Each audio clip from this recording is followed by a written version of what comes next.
ഷാഫിയുടെയും വിഷ്ണുവിന്റെയും പണിയേറ്റു. കോൺഗ്രസിൽ രാഹുൽ മാങ്കൂട്ടത്തിന് പിന്തുണയേറുന്നു.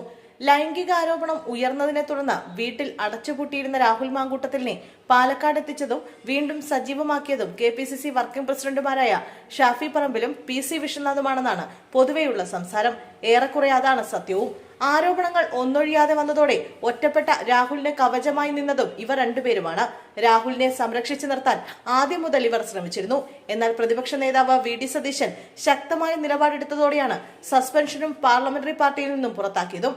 ഇത് ഷാഫിയും സതീശനും തമ്മിൽ തെറ്റാനും കാരണമായി.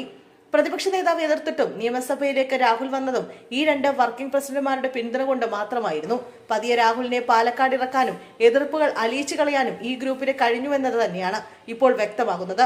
പാലക്കാട്ടെ സ്ഥാനാർത്ഥി നിർണയത്തിലടക്കം സജീവമായ രാഹുൽ ഇപ്പോൾ സജീവ പ്രചരണത്തിലാണ്. എന്നാൽ രാഹുൽ ഇത്രയും സജീവമായി കോൺഗ്രസിന് വേണ്ടി പ്രവർത്തിക്കുന്നത് മുതിർന്ന നേതാക്കൾക്കിടയിൽ അതൃപ്തിയുണ്ട്. രമേശ് ചെന്നിത്തല, K മുരളീധരൻ, VD സതീശൻ എന്നിവർ രാഹുലിനെതിരെ രംഗത്തുണ്ട്. എന്നാൽ ഇതിനിടെയാണ് അപ്രതീക്ഷിതമായ പിന്തുണയുമായി KPCC മുൻ പ്രസിഡന്റ് K സുധാകരൻ രംഗത്തെത്തിയത്. സസ്പെൻഡ് ചെയ്ത നടപടി തെറ്റായി പോയി എന്നായിരുന്നു സുധാകരന്റെ നിലപാട്. ഇതോടെ രാഹുൽ വീണ്ടും പ്രതീക്ഷയിലാണ്. രാഹുലിനൊപ്പം വേദി പങ്കിടുമെന്ന് K സുധാകരൻ വ്യക്തമാക്കിയിട്ടുണ്ട്. തെളിവുകൾ ഉണ്ടാക്കാൻ ആർക്കും പറ്റും.